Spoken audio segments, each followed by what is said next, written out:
السلام علیکم ورحمۃ اللہ وبرکاتہ۔ امید ہے کہ تمام ساتھی خیر و عافیت سے ہوں گے، اور دعا ہے کہ اللہ رب العزت آپ تمام دوستوں کو یوں ہی خوشحال رکھے، آمین۔ فتاوی دارالعلوم دیوبند یوٹیوب چینل میں آپ تمام دوستوں کا تہہ دل سے استقبال ہے، سواگت ہے۔ میرے دوستو، کیا غیر مسلم کے ساتھ کھانا کھانا یا غیر مسلم نے جس برتن میں کھانا کھایا ہے اس برتن کو دھلے بغیر کھانا کھا لینا، اسی طرح اس کا جھوٹا پانی پی لینا ایک مسلمان کے لیے جائز ہے یا نہیں؟ کیا غیر مسلم نے جس کھانے کو کھایا یا جس پانی کو پیا وہ پانی نجس ہو گیا یا نہیں؟ تو آؤ دوستو، اس کے بارے میں ہم دارالعلوم دیوبند کا فتویٰ دیکھ لیتے ہیں اور جان لیتے ہیں، سن لیتے ہیں۔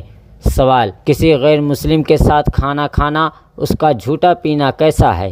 کیا ہمارے لیے وہ نجس ہے؟ اس کے ساتھ بیٹھنے سے طہارت میں کوئی فرق پڑے گا؟ جواب: بسم اللہ الرحمن الرحیم۔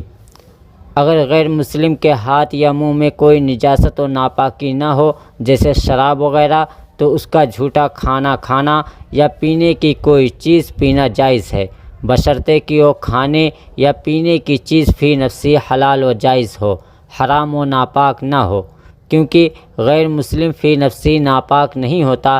اگر اس کے جسم وغیرہ پر کوئی ناپاکی ہو تبھی اس پر ناپاکی کا حکم لگتا ہے، ورنہ نہیں۔ اور قرآن پاک میں جو غیر مسلموں کو ناپاک کہا گیا ہے اس سے کفریہ اور شرکیہ اعتقاد کی ناپاکی مراد ہے، ظاہری ناپاکی مراد نہیں ہے۔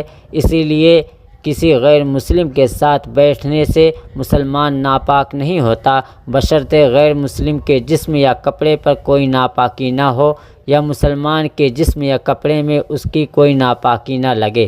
البتہ بلا ضرورت و مجبوری غیر مسلموں کے ساتھ کھانے پینے یا ان کا جھوٹا کھانے یا مشروب لینے کی عادت ٹھیک نہیں ہے، اس لیے مسلمانوں کو بچنا چاہیے۔